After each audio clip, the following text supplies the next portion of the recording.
Bonjour et bienvenue.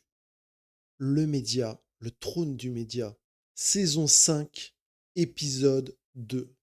On est parti. Alors ça va être un épisode encore très compliqué. Pour rappel, l'épisode 1 de la saison 5, donc que vous pouvez retrouver en vidéo sur ma chaîne, on présentait les grandes lignes du nouveau drama, du nouveau conflit qu'il y a sur le média de gauche, qui oppose actuellement le rédacteur en chef Théophile Kouamouo à une partie de la direction et des employés du média.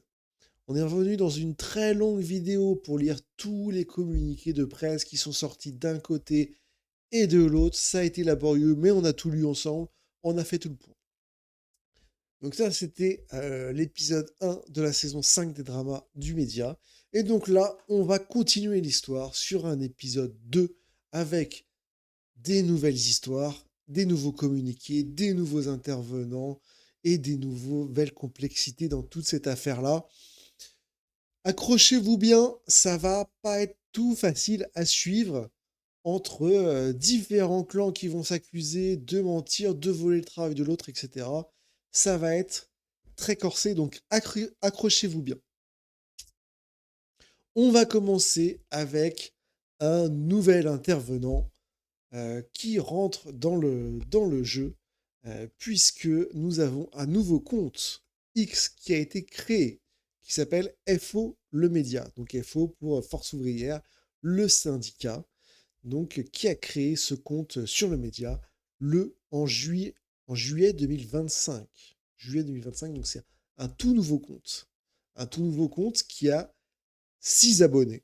6 abonnés, donc qui a comme abonné Kouamouo, logiquement, et Bertrand Bernier, directeur de production de Le Média TV. Et après, des randoms, sans vouloir vous manquer de respect, voilà les 6 abonnés donc de FO Le Média. Pour rappel, il y a un autre compte qui avait été créé précédemment, qu'on a vu dans l'épisode 1, qui est le collectif de salariés du média. Donc le collectif salarié du média, qui est un peu monté, parce que quand on était venu sur ce compte-là, il y avait 7 abonnés, il me semble, dont un abonné qui est un compte de news d'extrême droite, et puis on retrouvait bien sûr Kouamouo et Bertrand Bernier. Donc les mêmes sur ce compte qui était également spécifiquement créé pour, comment dire, pour reposter uniquement le communiqué du collectif du média. Suivez bien toujours. Donc, ce nouveau compte avec très peu d'abonnés, toujours les mêmes, qui est sans doute à l'initiative donc de Théophile Kouamouo, bien évidemment, comme on s'en doute, qui a uniquement comme vocation de communiquer ce communiqué de FO. Aux médias, il faut arrêter la course folle vers le clash. Premier communiqué de la section syndicale FO. Je me souviens un peu. Premier communiqué de la section syndicale FO, c'est parce qu'on suppose qu'il a été créé uniquement pour ça, pour prendre la défense de Théophile. Donc qu'est-ce qu'il nous raconte ce communiqué? Chasse aux sorcières, amateurisme et opacité. Le nouveau directoire du média inquiète. Depuis plusieurs semaines, une atmosphère toxique et dangereuse clivante s'installe aux médias. Une chasse aux sorcières vise celles et ceux qui ne se conforment pas à la ligne d'un clan désormais dominant, au sein d'une gouvernance qui ne respecte plus ni les textes, ni les statuts, ni les personnes. Cette purge informelle frappe en priorité les travailleurs expérimentés et les voix dissidentes. Pour résumer de l'épisode 1, en gros, Théophile dit que la purge concerne des travailleurs expérimentés, il parle de lui, et les voix dissidentes, c'est un autre travailleur qui sera détaillé juste après. C'est ces deux personnes-là. On assiste à un remplacement silencieux de la compétence par la courtisanerie, dans un climat de violence managériale inédite, d'opacité budgétaire totale et de désorganisation généralisée. Sachant, encore une fois, épisode 1, si vous ne l'avez pas vu, il faut le voir, c'est Théophile Kouamouo qui s'est pris une mention de défiance des salariés du média pour des violences managériales et une désorganisation généralisée. Donc là, ça inverse. Donc ça complexifie encore tout. Les deux côtés s'attaquent sur les mêmes sujets. Des pratiques RH illégales et brutales. Donc là, il va revenir sur le cas du salarié, encore une fois, épisode 1. Rupture de contrat sans dialogue, alerte de la médecine du travail ignorée, signalement instrumentalisé, procédure RH détournée. Tout indique une stratégie de gestion des ressources humaines fondée sur l'intimidation, l'humiliation et la précarité organisée. C'est un cas, encore une fois. Cette dérive fait peser sur la coopérative des risques sociaux et judiciaires majeurs. En effet, mais ça c'est une habitude dans toutes les saisons du média, on va y revenir, à chaque fois, il y a des actions prud'hommes, il y a des gros dédommagements qui sont faits et donc des procédures judiciaires importantes.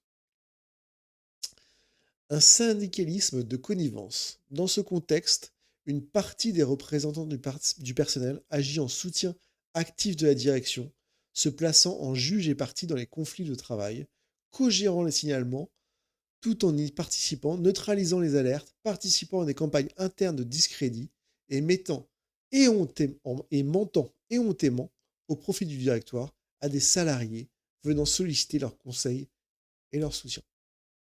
Il y a une mention de défiance qui a été votée à l'encontre de Théophile Kouamouo, qui a été votée par la quasi-totalité ou une grande majorité des journalistes du média. Donc on ne retrouve pas forcément entre le récit qu'il nous porte et la réalité de la procédure média, il y a un petit peu de différence. Cette attitude s'est notamment illustrée dans le cas d'un journaliste, chef de service dont le contrat à durée déterminée n'a pas été renouvelé. Voilà, il revient encore une fois toujours sur ce même cas. Ce salarié menait un combat clair pour la transformation de son CDD en CDI. Une revendication légitime au regard de ses responsabilités et de la durée de sa mission. Pourtant, les représentants du personnel sont restés silencieux, alors même, c'est un comble, qu'ils s'étaient montrés critiques lors de son embauche sur le recours au CDD pour ce poste. Leur absence totale de soutien à ce moment décisif en dit long sur leur positionnement et sur la logique de clan et de loyauté aveugle qui mine aujourd'hui la confiance collective. Donc là, il a une certaine cohérence, il revient sur ce cas. Par contre, toutes les autres attaques de l'épisode 1, encore, je vais être chiant là-dessus, toutes les autres attaques qu'il a portées, elles disparaissent. Donc il y a... Ça perd en cohérence, ça perd en logique, en compréhension. D'un communiqué à l'autre, on ne retrouve pas toujours les mêmes attaques. C'est ça qui est un peu étonnant. Une structure en danger. Nous tirons solennellement la sonnette d'alarme. Ce qui se joue aujourd'hui aux médias n'est pas une simple crise interne. C'est une fracture organisationnelle et une perte de sens collective rendue encore plus dangereuse par une opacité totale sur la situation financière, hors de contrôle depuis l'arrivée d'une équipe inexpérimentée au directoire, sur les recrutements et sur les arbitrages stratégiques. Notez bien l'attaque sur le recrutement, on va y revenir après. Nous interpellons publiquement le directoire. Stoppez cette spirale, assez de purges. Là, c'est les précédentes saisons. Théophile Kouamouo a été quand même artisan de plusieurs purges des précédentes saisons du drama de le média. Assez de la peur, assez de l'arbitraire. Le média est au bord du gouffre. Au bord du gouffre, encore une fois, je vais me répéter, mais dans la précédente vidéo, on explique que tout le discours que tient Théophile Kouamouo, ça vise quand même à plonger le média dans le gouffre, puisqu'il appelait notamment à une enquête poussée sur toutes les procédures avant que les donateurs ne recommencent à donner. Donc il appelait à plusieurs mois sans don pour qu'il y ait une enquête et tout ça. Et maintenant, il a peur que le média soit au bord du gouffre. C'est très étrange. Il faut arrêter cette spirale mortifère.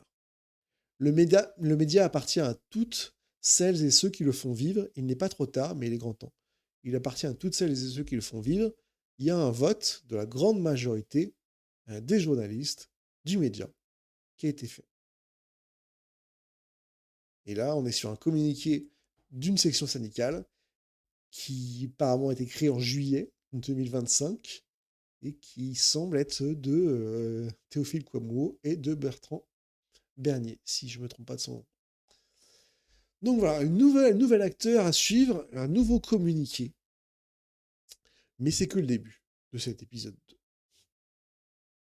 Avec ça, donc on a vu, c'était important de voir ce communiqué-là, puisqu'on va lire maintenant un article qui est sorti également sur les problèmes du média, et notamment le management toxique qui a fait l'objet d'une motion de défiance. On va bouger ma cam. Hop, là, on va être mieux. Donc, management toxique, opacité des recrutements et mauvais traitement des pigistes. Face à une motion de défiance, le rédacteur en chef du média démissionne. Donc là, c'est le rédacteur en chef, c'est Kouamouo. Kouamouo qui se défendait dans le communiqué précédent. Et donc maintenant, c'est Kouamouo qui est attaqué sur son management toxique. Donc les journalistes du média ont adopté vendredi 11 juillet une motion de défiance contre le rédacteur en chef, mais ce dernier a anticipé et démissionné jeudi. Les journalistes du média ont adopté vendredi 11 juillet une motion de défiance contre le rédacteur en chef, mais ce dernier a anticipé et démissionné jeudi. Poussés par leur épuisement professionnel, plusieurs journalistes du média ont initié une motion de défiance à l'encontre de leur rédacteur en chef, Théophile Kouamouo, le 9 juillet. En prenant connaissance de l'initiative, le jour même, le rédacteur en chef de la Web TV depuis 2018, Théophile Kouamouo, a annoncé dans une lettre rendue publique sa démission de ses fonctions de rédacteur en chef. On passe rapidement, c'est dû repomper sur l'épisode 1, et il disait « Il souhaite néanmoins rester salarié au sein de l'entreprise. Cela peut s'avérer compliqué car les rédacteurs consultés ont été clairs. 19 journalistes sur les 24 de la rédaction se sont exprimés et ont répondu non à 94% à la question « Faites-vous confiance à votre rédacteur en chef ?» Sachant que sur les 19, il y en a dans les 24 plutôt, dans les 24 journalistes, il y en a 2 qui étaient membres du directoire, donc ils ont dû ne pas s'exprimer. Donc c'est 19 sur 22. Kouamouo et je suppose Bertrand, son acolyte, ça fait 2 de moins, donc ça fait 19 sur 20 qui ont voté globalement en dehors des protagonistes précédents pour cette motion de défiance. Donc les salariés semblent être en grande majorité contre ce management de Théophile. Je vais peut-être plutôt me mettre à droite, je me sens plus à l'aise ici, là. Management toxique, donc il paye son incapacité à se remettre en question depuis des années, constate Héloïse Nguyen Van Bajou, représentante du personnel du média. Le collectif de journalistes, auteur du texte, accuse en effet le rédacteur en chef de management toxique. On revient au communiqué de FO qui se plaignait du management toxique. Est-ce que je vais le retrouver? Voilà. On assiste à un remplacement silencieux de la compétence par la courtisanerie dans un climat de violence managériale inédite. Dixit, l'équipe Kouamouo, qui, elle, a pris une motion de défiance pour du management toxique. Parmi les reproches qui lui sont adressés dans ce texte, un manque d'encadrement de sa part, une communication parfois agressive, des indications contradictoires, des mises à l'écart soudaines de certains journalistes pigistes et des choix éditoriaux en contradiction avec le manifeste de l'organe de presse. Là, on retrouve limite exactement les mêmes accusations qui sont mises par un côté et qui sont mises par un autre. Donc les deux côtés s'accusent des mêmes faits. Un journaliste du média dénonce un gros pouvoir de nuisance psychologique de la part du rédacteur en chef, qui n'hésiterait pas à mettre les journalistes en concurrence sous couvert de blagues. Si tu n'es pas content, tu seras remplacé par X, aurait-il retorqué aux journalistes qui souhaitaient lui faire part de leurs difficultés. Ce qui pourrait être justifié par une certaine forme d'humour est une forme aboutie de violence psychologique qui se traduisent notamment par un dénigrement répété du travail des équipes, remarque Mourad Guichard, journaliste indépendant qui collabore aux médias. Donc là, il cite plusieurs témoins qui témoignent contre donc notre ami Théophile et qui l'accusent de mettre en concurrence les gens, de réduire les pigistes, de mettre à l'écart certains pigistes, etc.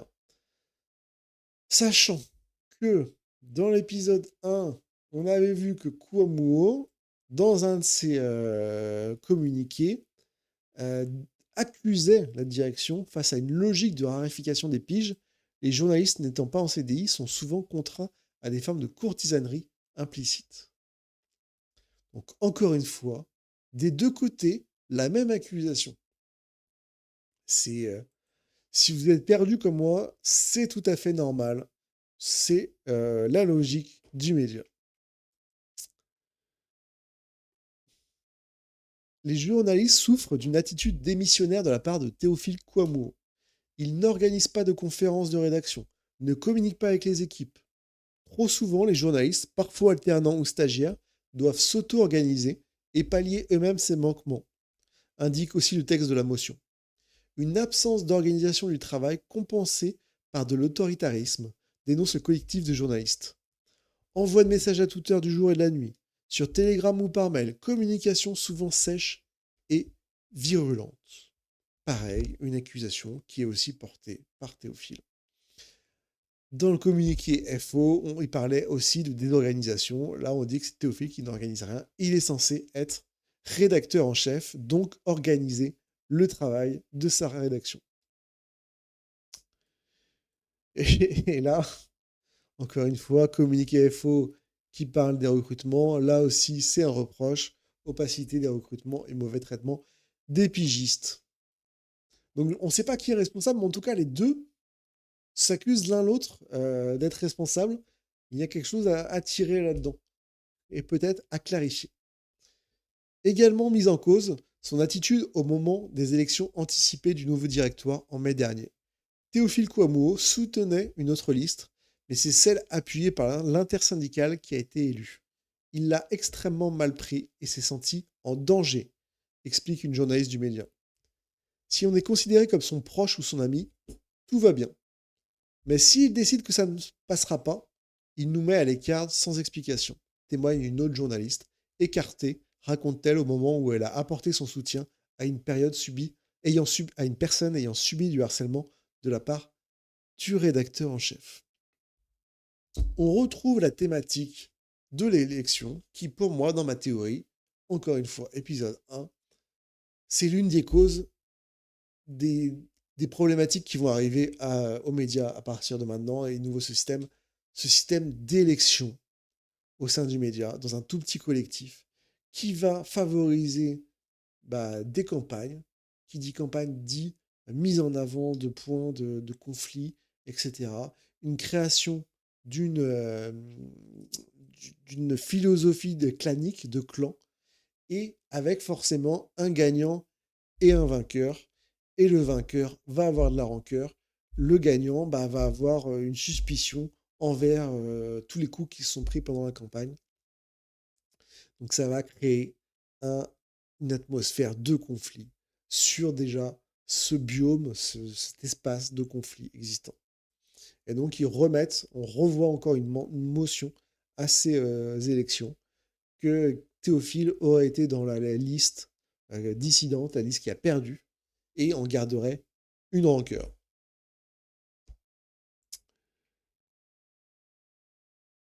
La motion insiste aussi sur l'opacité des processus de recrutement et sur le mauvais traitement des pigistes qui, pour certains, ont vu leur nombre de piges diminuer, voire s'arrêter sans explication, mais aussi sur le non-respect de la ligne éditoriale. Le rédacteur en chef aurait par exemple demandé de cesser les paniques morales aux journalistes souhaitant aborder des thèmes tels que l'IVG ou les violences sexistes et sexuelles.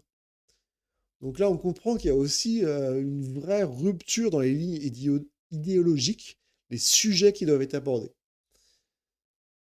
Théophile Kouamouo accuse le reste du média de le violenter pour sa volonté d'aborder les thèmes de l'Afrique. Il a une émission dédiée à l'Afrique. Accuse aussi ce média d'être raciste, anti-noir. Et le média accuse Théophile de ne pas vouloir aborder des thèmes qui sont quand même aussi clairement de gauche, tels que l'IVG, les violences sexistes et sexuelles, et de qualifier ces thèmes comme des paniques morales. Alors là, la fracture idéologique a l'air forte au sein de ce média. De son côté, Théophile Kouamouo a contre-attaqué en déplorant une tentative de révocation contre le précédent directoire, économiquement délétère.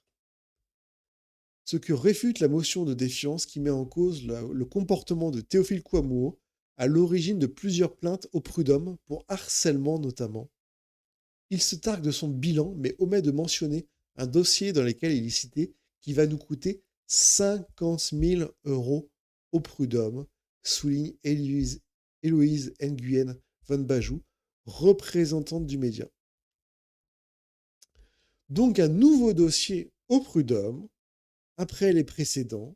Je suppose que ce n'est pas le même quand même que celui de Aude Lancelin qui a coûté 60 000 euros. Je ne pense pas que ce soit le même que celui de Denis Robert, qui pour l'instant serait évalué à 300 000, mais encore en appel et encore en cours, on attend les derniers jugements. Et je n'ai pas tous les autres prud'hommes.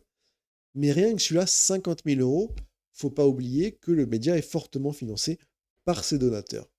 Donc tous ces dossiers au prud'homme sont directement payés par les donateurs, les socios comme ils s'appellent. Le rédacteur en chef explique être lui-même victime de harcèlement. Donc il y a déjà un dossier là dont on parle de 50 000 euros. Bien évidemment que le dossier de Théophile Kouamouo va se terminer au prud'homme, on n'en doute pas, et donc va coûter encore un gros billet aux généreux sociaux.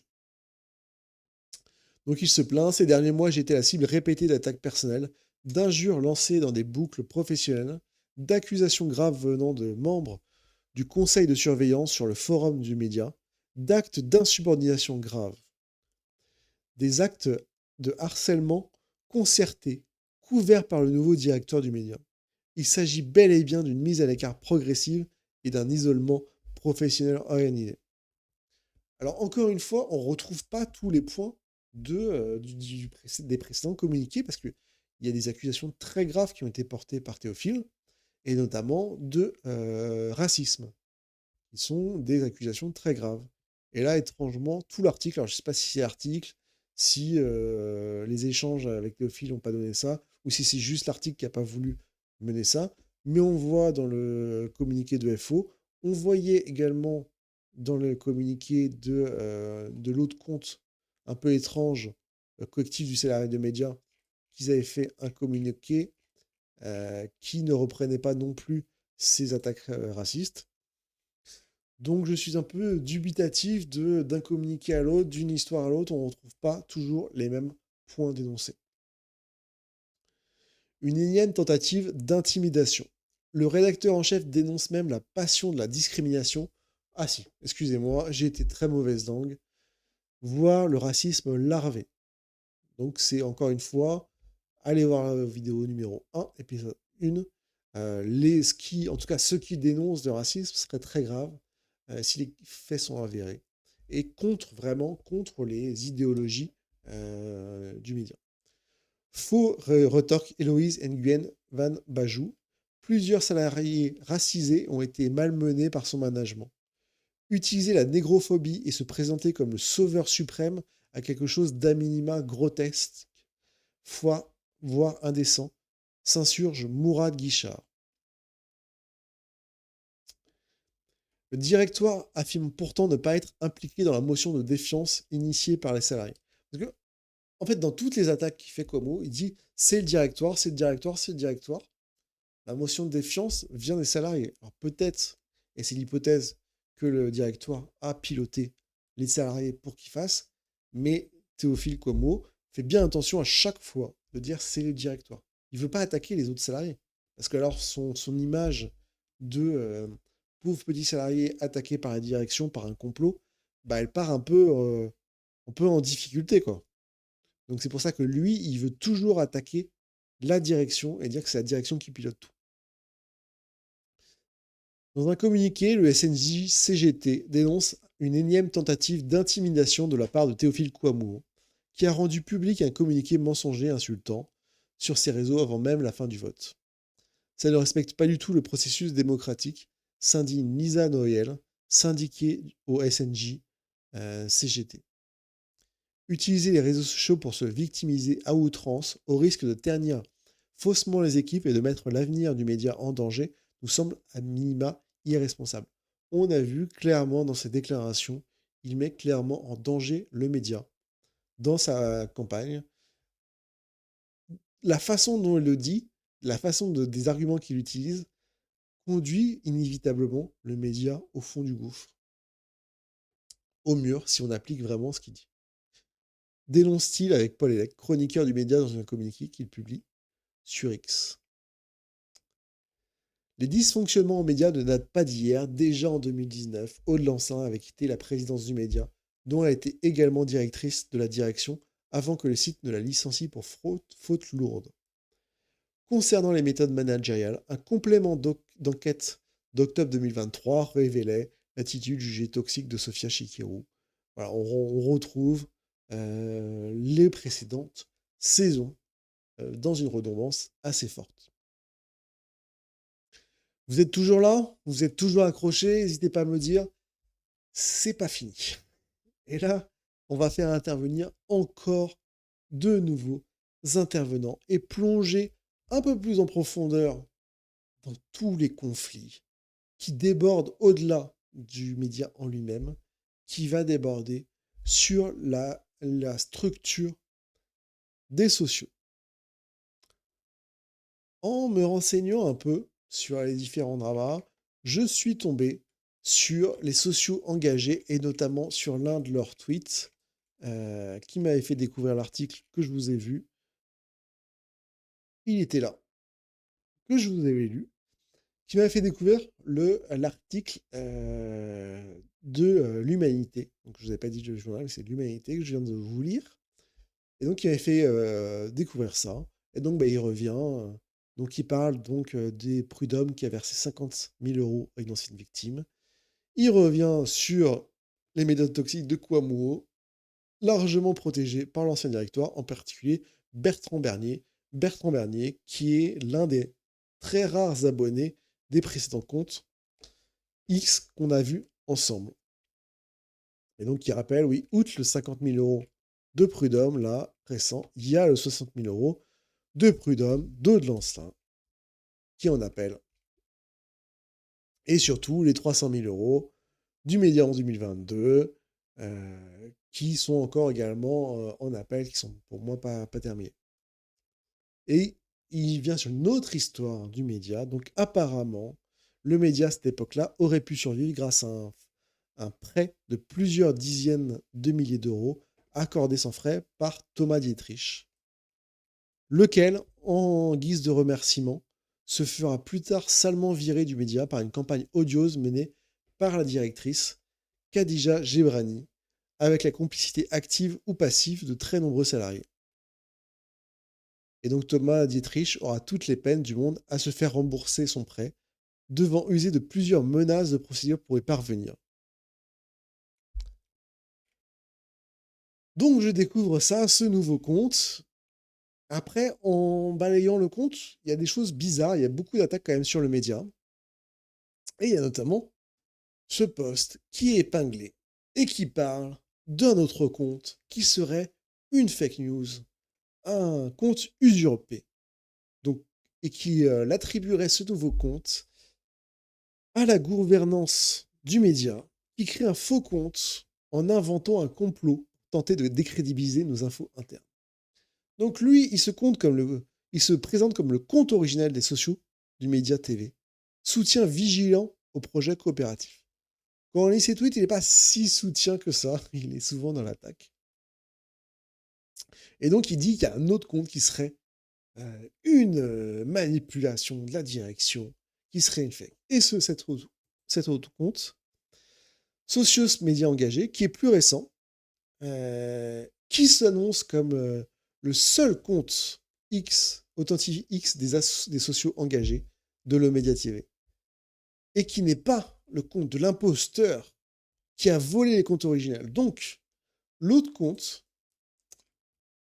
serait dirigé par un imposteur qui aurait volé les comptes précédemment des socios du média. Compte X et Instagram. Et donc, on se retrouve avec deux comptes X qui prétendent tous les deux être authentiques. J'en perds déjà les mots. Et qui lui aussi a comme message épinglé: attention à l'imposteur. Attention, un imposteur se fait passer pour nous sur X en reprenant notre logo et notre nom. Il est reconnaissable à ceci. Il a pour avatar une photo de main s'emprisonnant les unes les autres et il ne poste que des insinuations hostiles aux médias. Donc ils disent on est là et Antoine l'imposteur, parce que l'imposteur s'appellerait Antoine, il est là, c'est ce logo, gna gna gna, média caca, gna gna gna, gna gna. On est dans du grand niveau. Donc là, on a quitté les murs même du média où il y a eu déjà tant de saisons et on rentre dans les sociaux, dans les les donateurs. Encore une fois, je fatigue de toutes ces histoires. Donc ce compte qui lui aussi se dit authentique, qui s'est fait voler ses comptes, a également tout un site internet où il remet en cause et il se dit méfiez-vous de l'imposteur. Donc on nous a volé nos comptes de réseaux sociaux. Donc ils ont créé tout un site où ils mettent leurs actualités et les plus grosses actualités concernent cette guerre contre un imposteur. Nous sommes au regret de vous informer que certains des comptes de réseaux sociaux X, Instagram du collectif des sociaux engagés ont été accaparés par un membre qui en a évincé les autres, alors qu'il est depuis des mois en retrait de toutes nos activités. Excusez-moi, il faut que je boive un verre d'eau, parce que là...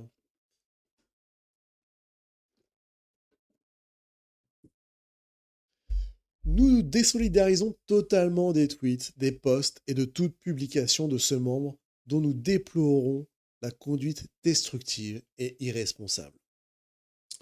Ce sabotage puéril ne nous empêchera pas de poursuivre notre soutien vigilant et exigeant, parfois mordant dans la critique, mais honnête et constructif, envers la coopérative du média.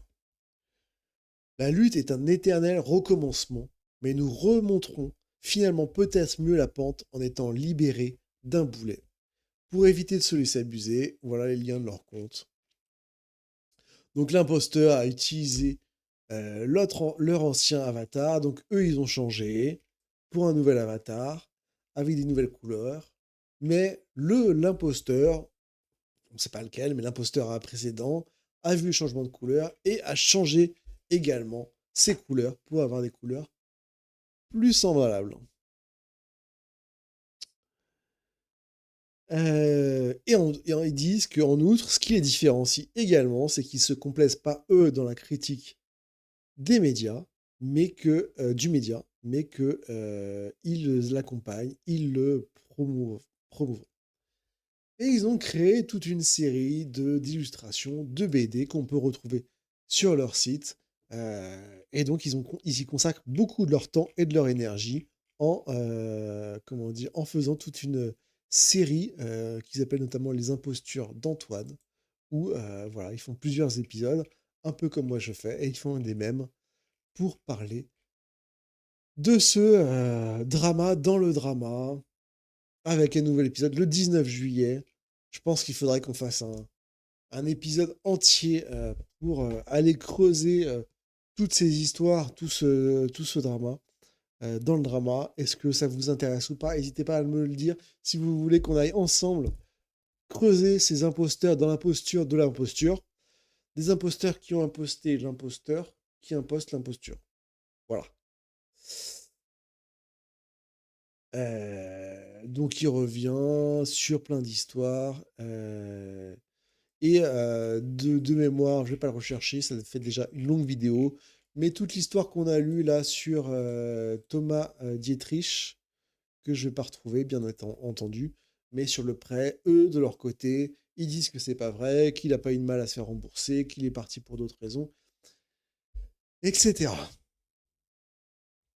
Donc, voilà l'épisode 2. Je pense avoir fait le tour de tout ça. Je ne vous ai pas dit quand même, bah, bien sûr qu'en termes d'abonnés, il y a quand même des deux côtés de ces imposteurs qui impostent qui l'imposteur.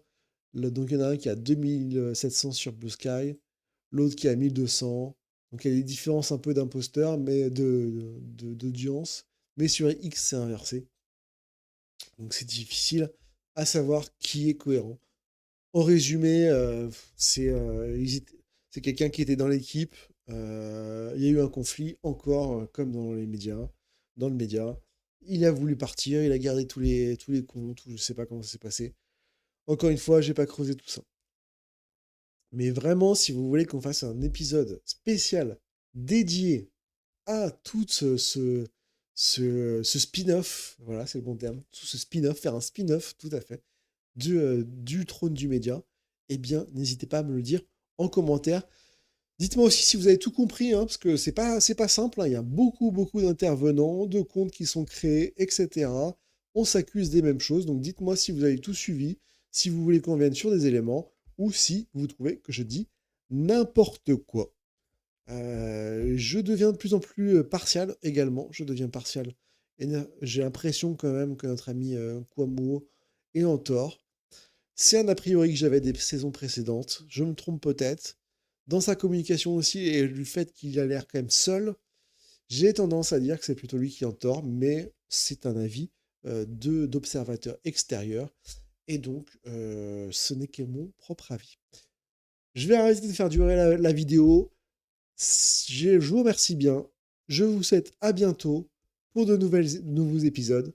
N'hésitez pas à vous abonner et mettre le petit pouce bleu pour rester informé et ne pas louper les derniers épisodes de cette série à suspense.